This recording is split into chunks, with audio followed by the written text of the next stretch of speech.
Good afternoon. A very warm welcome to today's webinar, Improve Your Marketplace Revenue and ROAS this festive season. I am Shuchi Sharma and I'll be your host for today's session. It's great to see so many of you joining us to gear up for what's truly the most exciting and competitive time of the year in e-commerce. Great. So we'll quickly begin with the agenda. So if you have any questions, feel free to drop them in the Q&A section and we'll address them towards the end of the webinar. Also, we'll be launching a couple of interactive polls throughout the session. So do participate and share your inputs there. Great. Now let's get started. We have a stellar lineup of speakers today, leaders who have seen the highs, lows, and breakthroughs of scaling brands during the festive season. They'll be sharing actionable insights and that you can take back and apply right away. Joining us today are Rohin Mittal. He's the co-founder of AdYogi. Rohin, if you would like to introduce yourself. Certainly. Thank you. Thank you, Shruti, and thank you for having me as part of the panel. Hi, everyone. So I am Rohin. I'm one of the co-founders at AdYogi. We are a performance marketing product-led service agency working with close to 200 fashion brands in India and have been lucky enough to be a part of, let's say, a lot of brands in their digital growth across D2C as well as the marketplaces. And here to talk about our learnings in terms of what we have seen, how to grow a brand from probably a 0 to 1, 1 to 10, and 10 to 100 journey. And a very good mix of, I think, a lot of quick commerce and legacy marketplaces opening up in terms of the distribution and the reach. So looking forward to a very exciting conversation with the other panel folks. Thank you. Thank you so much, Rohin. Next, we have Shuchi Singh. She's the VP e-commerce from Metro Shoes. Shuchi, if you can give us a brief introduction about yourself. Sure, certainly. Thanks, Shruti. Thanks for having me as part of the panel. Very happy to be here. I'm somebody who's always worked in the fashion and lifestyle space for over almost 2 decades now. My mandate here at Metro Brands is for building our brands across e-commerce. And that entails all marketplaces as well as our own websites for each of our brands: Metro, Mochi, Fila, FitFlop, New Era, and now Clarks as well. So that's a short introduction about myself. Thank you so much for that. Lastly, we have Pranab Mohan. He's the assistant manager of product at AdYogi. Pranav, if you can give us a few lines about yourself. Sure, Shruti. Thank you so much. And first of all, it's great that all of you have joined us. My name is Pranab, and I work as one of the product managers for AdYogi. And to sum it up and to keep it very crisp, I get to work on all of the fun stuff that helps brands scale them on marketplaces. So get things moving, get the data part, and build something that actually makes more impact for you and helps you to scale on marketplaces. So yeah, that's what I do. Thanks for that, Pranav. Now, here's a quick look at today's agenda. We'll start with a fireside chat with Rohin and Shuchi, then move on to understanding why product performance management is critical for brands, explore how BigAtom.ai helps you get festive ready with smart product link ads, walk through Metro's success story, and finally open the floor for a live Q&A session. Stay tuned till the end and get a chance to book a call with us as well. Let's kick things off with a quick poll. Right. So the first question is, do you plan out pre-festive buzz on Marketplace?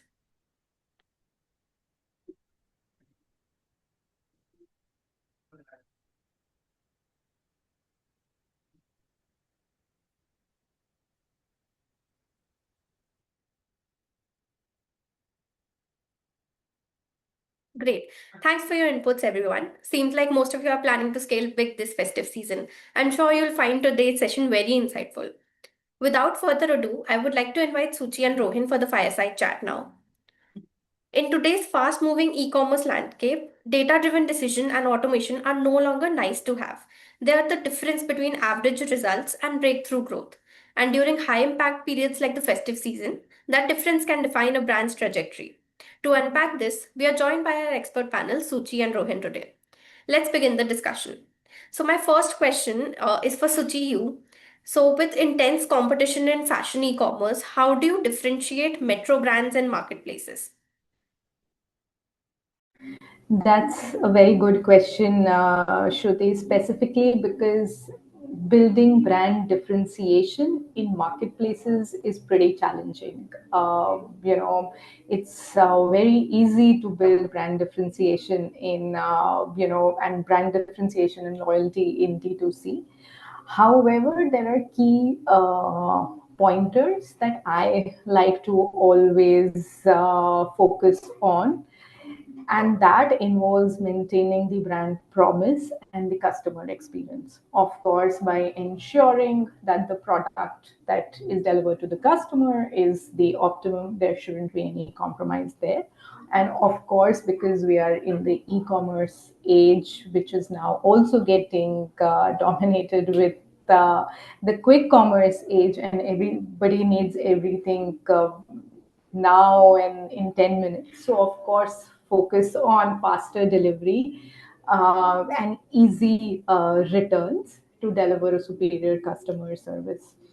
One of the other pieces that I've seen, help greatly in delivering brand differentiation is the content quality. The content quality is not just about ensuring the searched keywords are part of the product titles and descriptions. It's also trying to decipher what the product offers to the end consumer. A little bit on the lines of, wear this for the entire day rather than comfort footwear, comfortable for use across the whole day, deciphering it into an advantage that your product offers to the customer is certainly something that goes a long way in building brand differentiation. Not to also, of course, ignore the product images and the quality of that, because that's very key in ensuring how your brand is perceived by the end consumers. So I would certainly say that customer experience followed by the content quality, of course, not just through text but also images, are key priorities in ensuring brand differentiation on marketplaces. Thank you, Suchi. That was really insightful. My next question is for you, Rohin. When brands come to you saying our growth strategies aren't working, what's usually the real problem you discover? Uh, it's a question I hear very very often from brands, and I think my take is, let's split this question into 3 or 4 parts, and all of the parts can be backed by data in terms of what we are looking at. So first is budget allocation. For any mid-size to a large catalog brand, we should definitely look at what are the products that we are selling. So essentially, what has been democratized is all the other 3 Ps: pricing, promotion, and other than the product, place, pricing, and promotion. So we look at product at a mini P&L level, and then let's try and understand where are we spending, what are the conversion rates at a product level that we are getting. That is one. I think what we have seen is, if you leave everything on the algo, typically the best decision making around which product to spend on is not generally done by the algos as of now. So one is that. Second is your 80-20 rule generally applies in the entire e-commerce ecosystem. So your 20% of your products will give you 80% of the revenue. Now you have to make sure that these bestsellers are identified. These bestsellers have enough stock. There is inventory for the bestsellers, and there are no cut sizes in the bestsellers. As long as you are able to, let's say, continue these bestsellers with a replenishment model, chances are your baseline number will never go down. You can always build on top of it with fresh collection, or let's say end of season sales or discounts. But you have to make sure that your bestseller kitty kind of keeps growing up on each of the platforms. Third, I think the lens to look at it is, there's no standard lens, to be honest. But what we have seen is that what works for your budget allocation specifically is looking at total spends and total ROAS. Don't just completely ignore organic, because that is the baseline that you will build. Ad revenue attribution is definitely important, but ad revenue will also get you boosted up in the organic search algos. So look at total spends versus total sales at a product level. That I think should be able to give you little more insights or better budget planning across SKUs. Those are the few things I think that we have seen. If you're able to monitor correctly, then you're able to take these decisions through an automated fashion for sure, through the PPM tool. But you need to have a very clear lens in terms of what you are doing at a product level. Got it. Thank you, Rohin. Coming back to Shuchi now. Shuchi, the Big Billion Days and Great Indian Festival sale is just around the corner. So, what's your preparation strategy for these? Like Rohin was mentioning, Shruti, ensuring, I think this everybody is mastered certainly, what is the level of historical sales expected, which categories, are going to gain focus.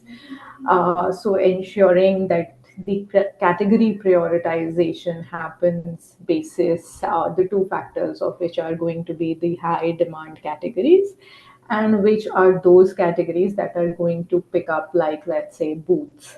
Um, Once the inventory is aligned, specifically almost 60 to 45 days before BBD, we know that we are well prepared to take on the surge in demand that is expected. We also, of course, focus on scaling our budgets accordingly. So there is a great deal of strategy and work that goes into how much spends allocation is going to be done on top performers and how much spends allocation or what's the scale up that's going to happen on the campaigns for the new and upcoming categories. So that's something that is very critical as well. We also focus on ensuring that there is um, a classification of the entire timeline of BBD into the pre-BBD phase, the BBD phase, and the phase which is sustenance or after the BBD phase. And it's important to understand how the traffic and business plays out in each of these phases. So, to ensure that our promotional calendar is aligned accordingly. That I would say is, of course, our third biggest priority. The other thing that we realize is ensuring consistency across all platforms.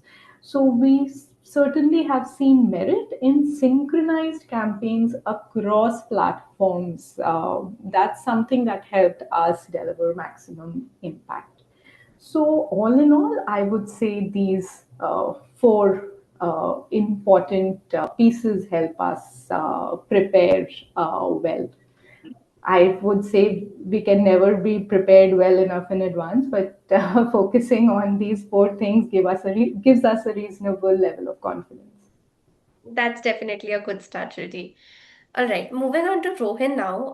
Rohin, there's a lot of buzz around collab ads when you run ads on Meta and basically drive your traffic to marketplaces like Myntra and Flipkart. How can brands make most of this? Okay, so let me start with that, Shruti. So it's definitely a buzz in the market, collab ads, but it's a new product. Both Google and Meta are now pushing this as more of a top funnel inventory that sends traffic to marketplaces and will result in conversion on marketplaces. The only difference is that you get entire tracking as you get on a D2C website. So that's the product. It's called CNM on Google and the collab ads on Meta. Now, what it helps you to do, and we have some initial successes with some set of clients, it opens up your entire window of awareness on the products that you have on each of these marketplaces. Maybe it's a quick commerce or let's say a Flipkart, Amazon, or a Myntra. Second, it gives you a very wide reach compared to, let's say, the marketplaces. So in general, what we have seen is as a demand side platform or let's say a display platform, typically Google and Meta are also equally powerful, if not more, compared to an Amazon or a Flipkart. They are still, let's say, consuming a lot of money through search terms, competition, bidding on competition terms. But the engagement levels on, let's say, a YouTube or Instagram, the amount of time being spent there is extremely high, and the dashboarding maybe other than Amazon is extremely advanced. So if you're able to identify your audience cohorts, you are able to identify your geo cohorts as well. Collab ads typically will be a much better efficiency driver, what we've seen from the initial results. Having said that, because there are two platforms, you end up paying to a Google or a Meta, and you end up paying the margins to the platforms also. There is bound to be a much better ROAS compared to what you get on a D2C. So the question to the brand is whether should I spend on Google or a Meta and take the traffic to my own website versus, let's say, a Myntra or a Flipkart or an Amazon. Amazon collab ads is not there. Myntra, Flipkart, or let's say Nykaa, all these platforms. Now, if you are paying at both ends, for the advertising money also and for the share of revenue also, you naturally need at least from, let's say, a 5x kind of a ROAS, you need 8-9x kind of a ROAS to break even in this model. So the second part in collab ads is that once you start sending in third-party traffic to any of these large marketplaces, the search algos start to pick you up in terms of generating more traffic for these platforms, and they start showing your results at the top. So organically, you start getting more traffic. Organically, you start getting more revenue as well. So your baseline goes up. You should definitely try collab ads. Look at the total market size on each of the platform. What category is big enough? Look at if you have exact pointers in terms of what audience is responding to your kind of product and the price point, then you should definitely test out collab ads. I would still put a disclaimer, it's still a new product, but for us, it has been so far working quite well for brands. So do give it a shot. Thank you, Rohin. Suchi, I have one more question for you. So, if you had to give one piece of advice to brands managing a large catalog within the marketplace, what would it be from your POV? Uh, Certainly, it would be to embrace automation. Brands with large catalogs struggle with a lot of inefficiency. And honestly, manual management is impossible at scale. So I would say that automation is no longer optional, certainly. When we're looking at automation, it's important to invest in the right tools. So certainly work with tools that integrate with your existing systems. Otherwise, it is a nightmare to figure out, end-to-end attributions, or if the data is incorrect, that is another nightmare to come out of. So certainly invest in the right tools. Uh, Another thing that comes into play is to ensure that the team is updated. There's also a mindset shift that the teams need to navigate. When embracing automation, it's very normal for the teams to feel that they're losing control because they're used to doing a lot of things manually. So it's very important to ensure that the team is trained and is upskilled enough to then be taking data driven decisions and forming strategy rather than doing the manual data work. So that's critical. It's also something that has worked for me is that if we start small and then scale fast, and that pilot always gives a lot of confidence to everybody. And hence, I would recommend pilot with small categories, prove the ROI, and then expand. It's marketer as marketers, we are always wanting to measure everything, and like Rohin was saying, measure the total ROAS. It's important to, while measuring ROAS, not forget the time savings and the efficiency gains that come with embracing automation. So all in all, Shruti, I would say, certainly focus on these 5 points while looking at coming out of the manual management. Got it. That sounds good. Thank you so much, Shuchi and Rohin, for such candid and actionable insights. I'm sure our audience is walking away with new ideas to sharpen their festive strategy. Next up, we have Pranab Mohan to take the session forward. He'll be taking us through how AdYogi's solution help brands optimize their marketplace presence and achieve a better ROAS this festive season.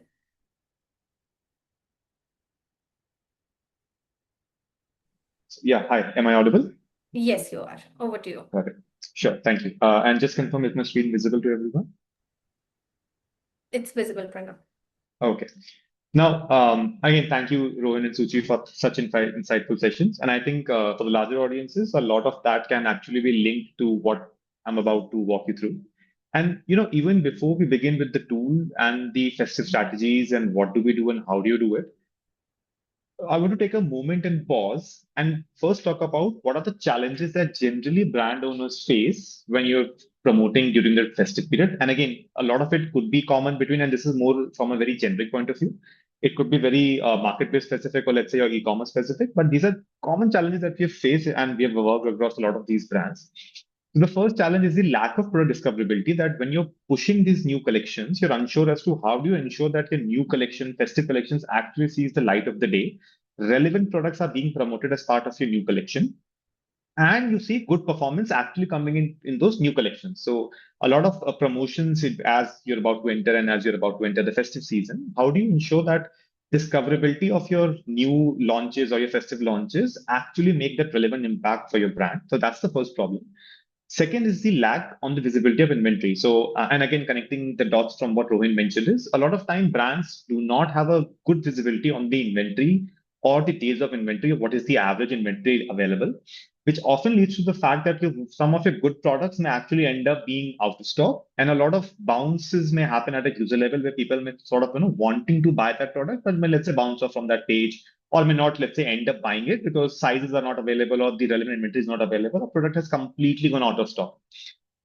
And again, the second point actually also leads to sort of inefficiency in ad spends where you're spending on product where your inventory is not available. The third is to identify your profitable segments, not knowing that within your new season merchandise or your old season merchandise, your new collections versus your existing collections, what are profitable segments and how to actually keep that wheel churning on the profitable segments, so whether it's NSM versus OSM, A, which is more profitable, and B, how to keep that dynamic segment churning and use only promote profitable segments from both these segments of your products. So the idea is to understand the efficiency at which you're able to promote the profit margins and push those profit margins upwards. And the last, which is again a very real problem, which sort of connects the above three problems, is the leaking ad spends on wrong products or inefficient products. So more often than not, what we have seen is that once your marketplaces or your D2C algorithm locks on a certain set of products, there is very little to few changes you can actually do to push your products out of that wheel, even if these are non-performing products, and actually start spending on new products or a new product, unless and until you take drastic measures, which again may or may not impact your product learnings. So the idea is to efficiently promote products where you're not, burning money or burning ad spends, but you're not getting any revenue or ROAS or at whatever funnel of the marketing journey you're at, you're not burning the end result that you should be getting. And that is how you achieve efficiency by promoting the right set of products. So in a way, these are the most common challenges that brand owners face and in which segment you're promoting or which segment you're marketing. So that's the common challenges. And again, as we go forward, we have a lot of solutions that answer these 4 questions or these 5 questions. And that should also help you to understand better and deep dive better and scale your brands. So to all the questions that we've posted, what we have is something called as a product performance management, which is a smarter way to understand your product, make every product a center of your P&L strategy, in a way to know what works and what does not work, where you need to spend and where you need not to spend, and promote those top performers and high potential products at the same time, stop losses on non-performers. So product performance management is basically a way to create smarter product linked ads. And how do we do it? We simply understand the product in the entire ecosystem of the marketplace, which essentially means that all data points at a product level, whether it's your ads data, your partner data, your custom data, and data, understand everything at a product level, marry everything at a product level, at every ID level, and then you can take those conscious calls accordingly at a product level to promote and to understand what works and what does not work.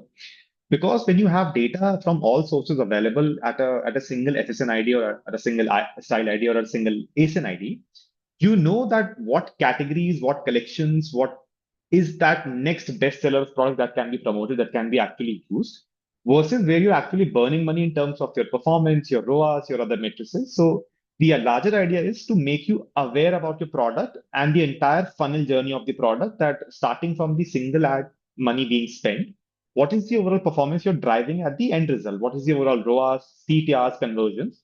Where are you at in the product journey? Whether it's performing great at a paid level, whether it's performing great at an organic level. So that's the end goal, is to amalgamate everything at a product level and take those conscious calls in a way through product performance management and smarter product linked ads. Now that's the core or the crux of product performance management. Moving forward, the second question is that once you've understood the concept and the core philosophy of it, how do you actually solve this problem? So for that, what AdYogi does, or what our big atom tool does, is we collate data from all platforms, which is Amazon, Flipkart, and Myntra. Once you have all of that data at a single level, at a single view, you can check the product level performances. It could be your performance, middle funnel, ROAS, ACOS, total partner revenue, GMV, category, ad spends. And based on the performance that you understand and you gauge your products or a category as, you create those product ads, your product linked ads, and directly push it on directly push it on Amazon, Flipkart, and on all of these and these marketplaces.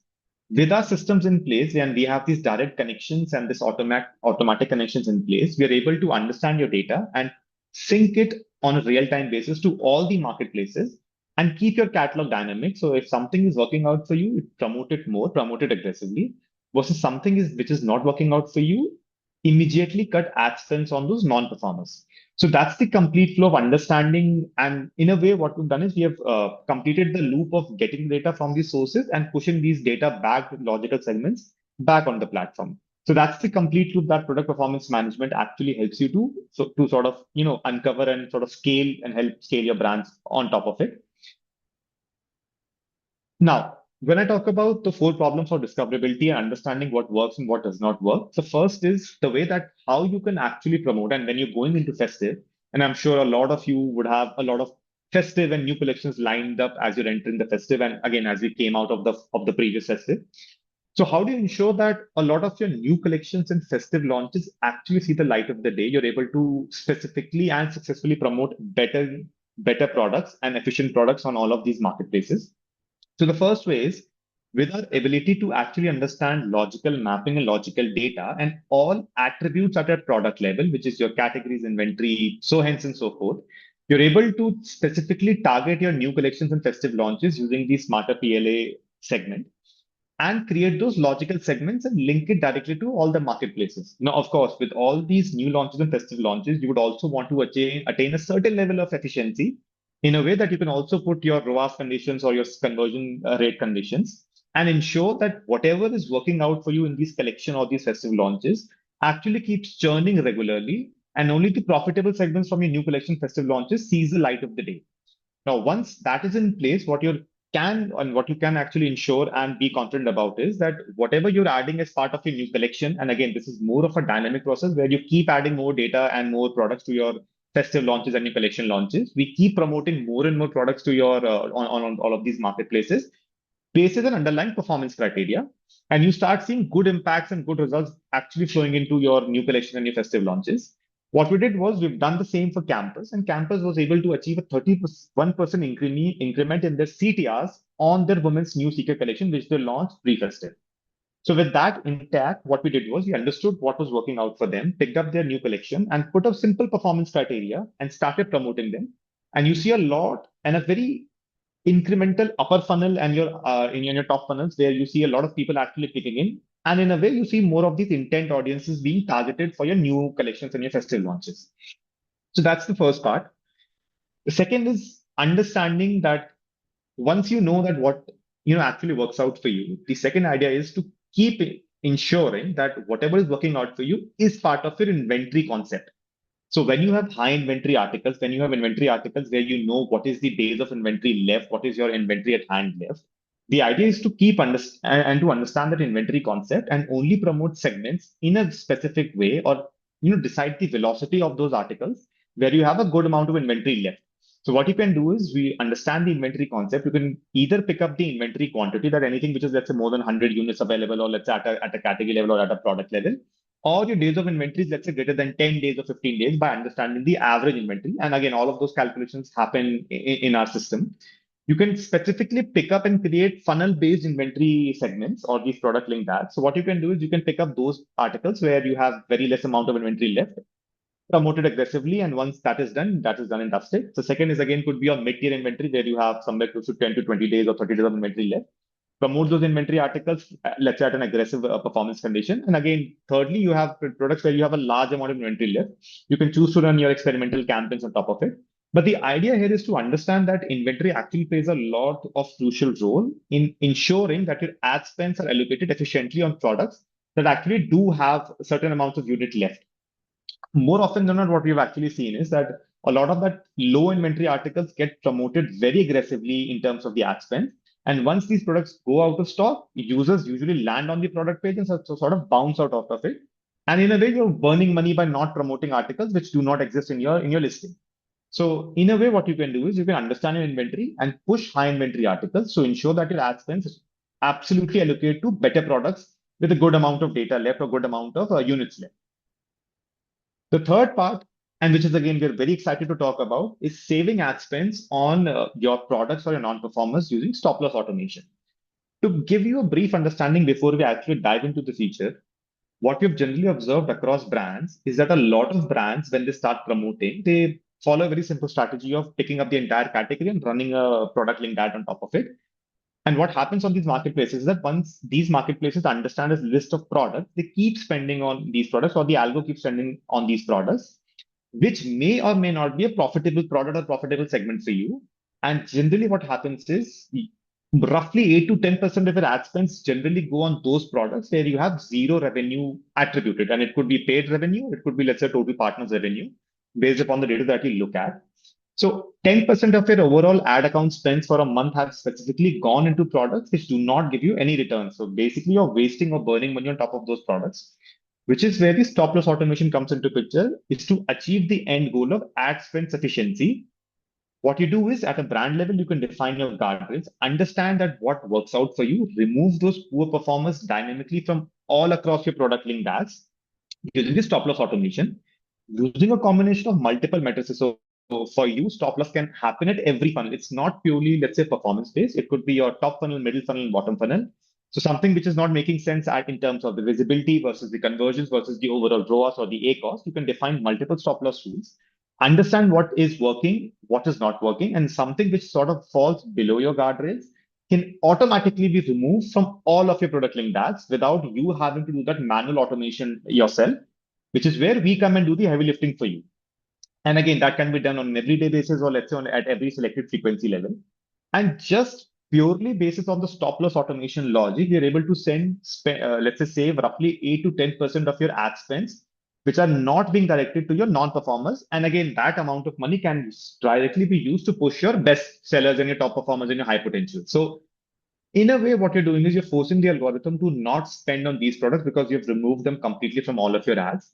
And in a way, forcing budget on top of your best sellers and your high potential to start spending on top of it and keep the entire momentum of your 80 to 20% products, which bring you 80% revenue, moving.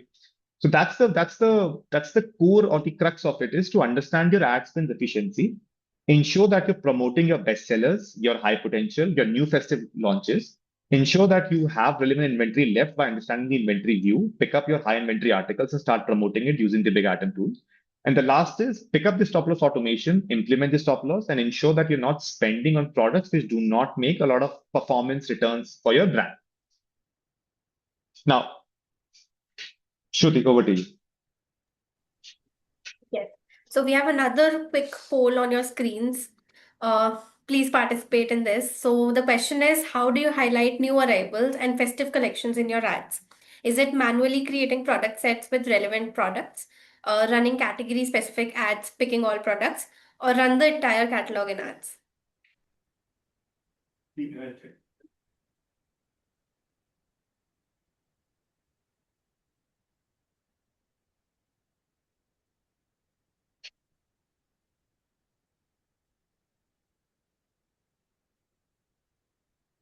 All right. Thank you for your responses. It seems most of you are running category specific ads, picking all products. I'm sure Pranav, you can help here. Sure. And to be very honest, it's not something very new that this happens to be one of the most popular results where, because you don't have a lot of automations and a lot of logical mapping available, the end goal right now becomes, or the end result becomes that you pick up a specific category, whether it's any specific launches, and you pick up all products and keep promoting all products in a hope that the algo sort of finds out the best products and, you achieve that efficiency at a brand level. And this is something that we've specifically encountered across a lot of our brands, and which is where we also wanted to pick up something that we did for Metro, a very same keen problem. And how were we able to achieve a 58% higher ROAS on our smarter product linked ads? So before we dive into that, just a brief introduction of Metro. Now, as you all know, Metro is a very well known and a very widespread name. It's a leading omni-channel popular footwear brand that sort of pushes itself into the trendy footwear and accessories market at a reasonable price, and it makes fashion accessible to a lot of middle class and a lot of high segment audiences. Now, as we know, Metro has a very huge omni-channel presence, a very wide and a variety of catalog, and again, one of the very leading and dominant footwear brand in the Indian ecosystem. Now, with that being said, what we did was we deep dive into the data for Metro brands, and specifically in the footwear category, because this happens to be one of the most dominant category. And what we understood and accepted as a challenge was that within our entire ecosystem of data, what we understood was within the brand owned inventory at the footwear segment, we wanted to ensure that efficient ad spends are being promoted on the footwear segments where you're able to achieve a good ROI and a good ROAS on your own inventory, which is primarily the footwear segment, and in a way also ensure that your categories which are ad spends heavy also see the light of the day. Better performing products are also being promoted effectively. Because in the month of let's say in the subsequent months, what we saw that 18% of spends were getting wasted on products with zero revenue. So that's a huge amount of ad spends being promoted on products where you do not see any efficiency or let's say any ROAS or any performance coming in. And primarily what it does is, and again, it sort of came up with a very quick concept that this money could have actually been diverted on top performing products or products which actually make sense in terms of brand profits. So what we did was we understood the problem and we sliced and diced their entire catalog into simple 2x2 metric, which is what is your high potential, what is your top performer, what is low discovery, and what is not non-performer, something which are not performing for you. And very quickly, we understood that within the heels, boots, and sandals category, top performing and high potential segments could very easily be promoted using smarter PLAs or smarter product linked ads by creating the logical mapping of it. So we understood that if the category, let's say, is heels, and if the performance condition is, let's say, more than X amount of ROAS, these products needs to be promoted very aggressively because these are the products which bring the maximum revenue at a brand level. Secondly, you have high potential. High potential are those where you have not allocated relevant ad spends, but you still see a good promise on these products bringing good profits on the brand level. So we simply picked up these categories, created top performers and high potential across all of these categories, and started aggressively pushing these products in the month of July. Second thing that we did was we also wanted to ensure that once you're pushing aggressively on all of these specific categories, you also wanted to ensure that your ad spends are not getting wasted on inefficient products, which is where the product stop loss automation actually came into picture, that any product linked ad which was being pushed on these marketplaces, a simple ROAS condition where anything which is not less than, let's say, some amount should not be promoted in any of your product linked ads. So anything which falls below the brand's performance guardrail should not be part of any of the product linked ads. And that again could be on ROAS, could be on order volume, could be on total GMV. Anything which you think that doesn't work out for your brand can be used as a tool. And in a way, what we did was we picked up these segments, we created those product linked ads with a performance condition and with a stop loss rule, and ensured that it targets the high intent and the high performing user cohort, which are already in a way of buying these products. And between just the month of June and July, we were able to save your ad spends from 9, we were able to bring it down from 18% to 9% ad spend that were not getting wasted on non-performing product. And within the month of July itself, 58% higher ROAS on your PPM or your product linked ad segments, which were using product performance management. And it's not just the lower funnel which gets optimized because you're optimizing on a full funnel strategy. What you also see are 17% efficient CPC. So your clicks get cheaper, your conversion rate improves, your CTRs improves. And overall at a brand level, you see that 58% higher ROAS on products which are running product performance management because you've created this logical mapping A and B, not promoting non-performers in all of your link ads. So that's a very simple understanding of, and which again brings back us to the core concept that if you understand your product, if you understand your data, and you know where you're spending versus where you should not be spending, you can very easily create those segments. The heavy lifting or the hard part is to do it on a frequent basis because of the data volume that you consume. It becomes very difficult and manually challenging and to an extent impossible on 1,000 or let's say a 10,000 SKU count. That how do you do it on an everyday basis? So that's the simplicity and the efficiency you can achieve by simply plugging product performance management. Over to you, Shruti.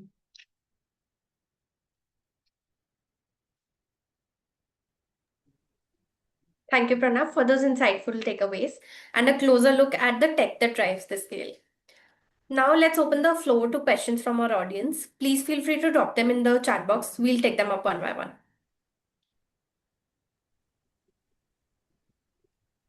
All right, so we do have a question. Pranab, maybe you can answer this. So pre-festive, I see good number of products do not have good spends and hence very early to take a decision on performance. How do I push these products for performance in the festive season? Okay. And in a way, it's a very relevant question because when you're dealing with very, very large catalog brands, you do have a list of products which, in a way, can be coined as a dead inventory or something which you don't know how it performs because the spends have been so low that you cannot take that conscious call of actually eliminating them and not running them. So, there are multiple ways of actually offloading that inventory or knowing that how it works and what to do. I'll just discuss the first two and the primary that we've actually used. The first is that when you have a good amount of dead inventory or inventory which is not moving in terms of the ad spends, the first thing is that you can start running experimental campaigns, pick up minimum budgets, pick up very low budgets, and start running it to let the performance come. Of course, when you're running this, do look out at the performance. So as and when a product sort of crosses the threshold of ad spends, check the performance and sort of eliminate those which are not working out.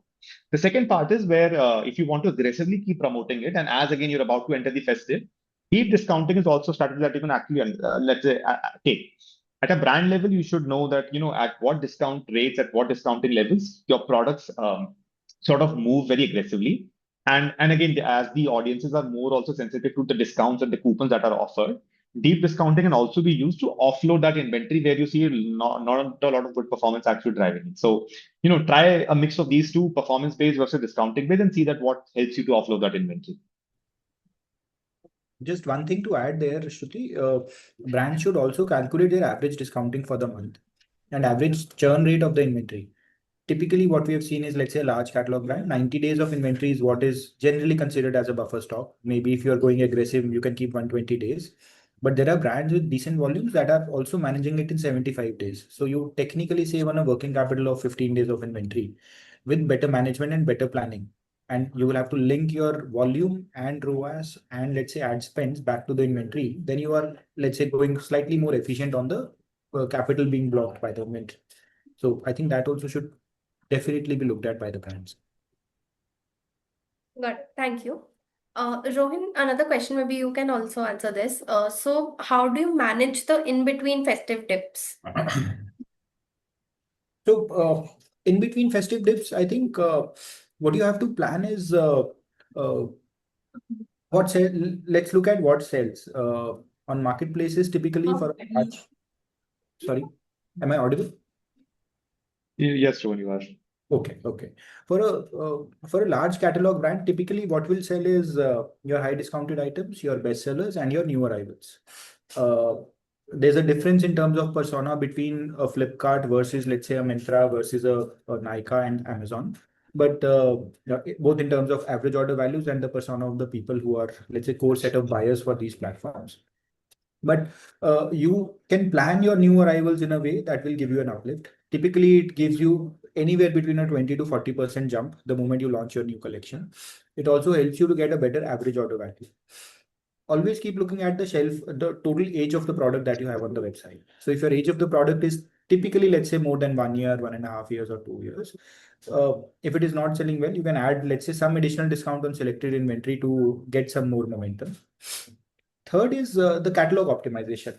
it has less to do with ads, more to do with the search volumes. With AI, what you can do is that you can find out a lot of attributes of your product which are being searched online. Unless you make any of these platforms intelligent about those attributes. For example, I'm looking for a red polka dot shirt.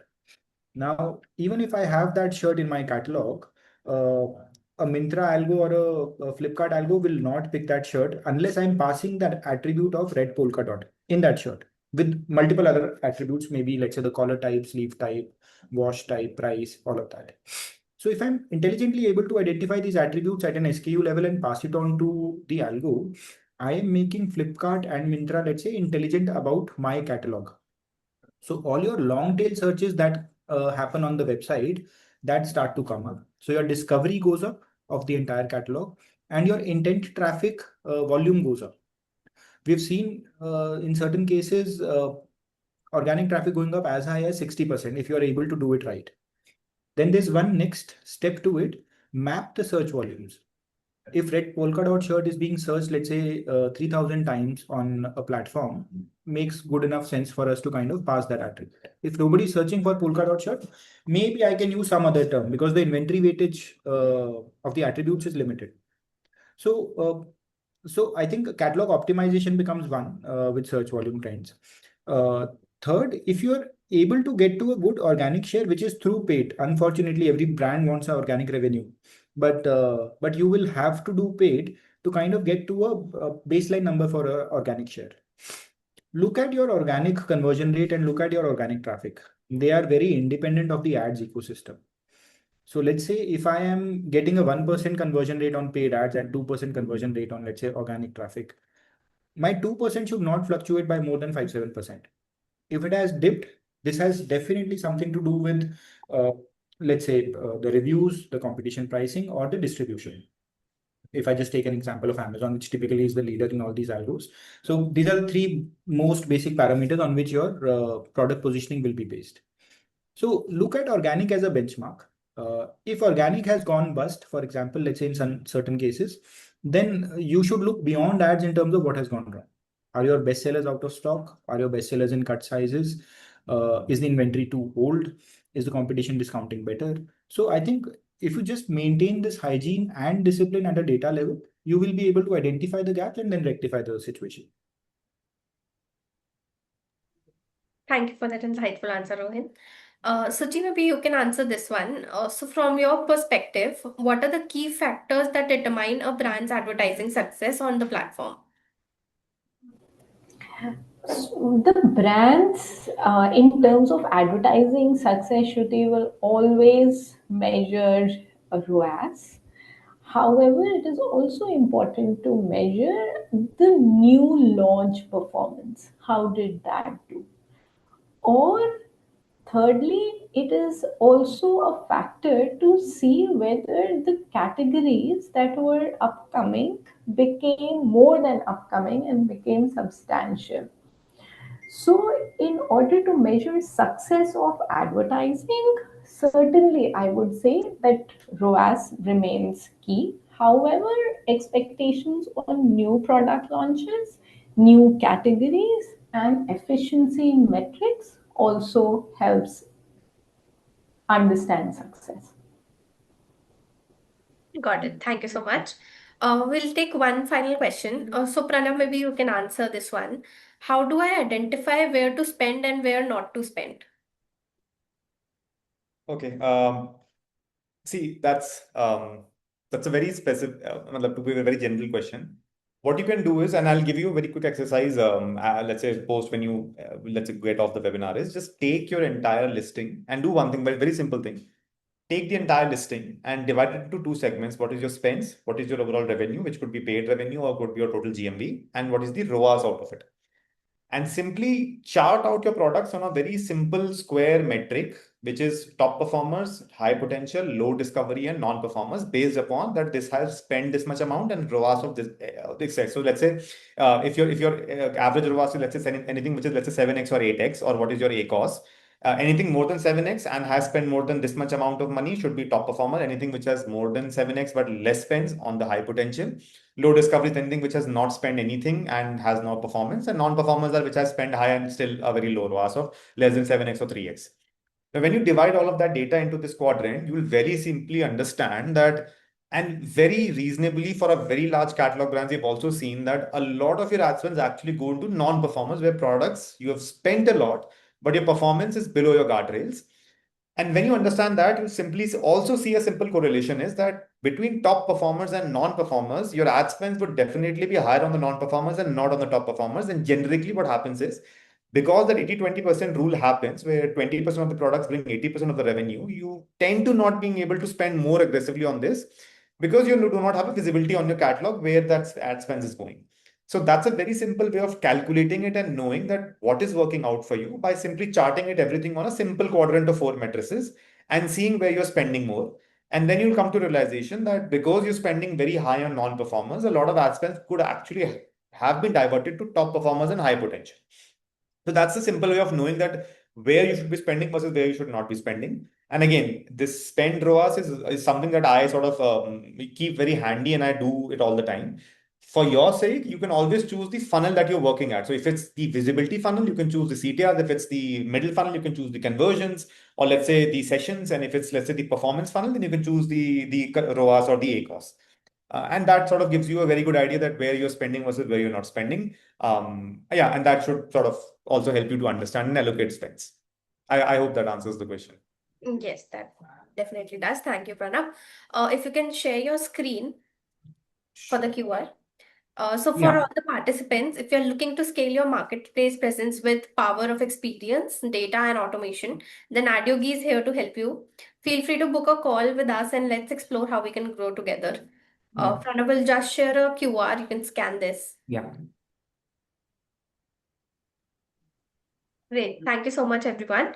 That brings us to the close of today's session. A huge shout out to our speakers, Shuchi Singh, Rohin, Mittal, and Pranab Mohan, for sharing their expertise and all of you for joining us and engaging so actively.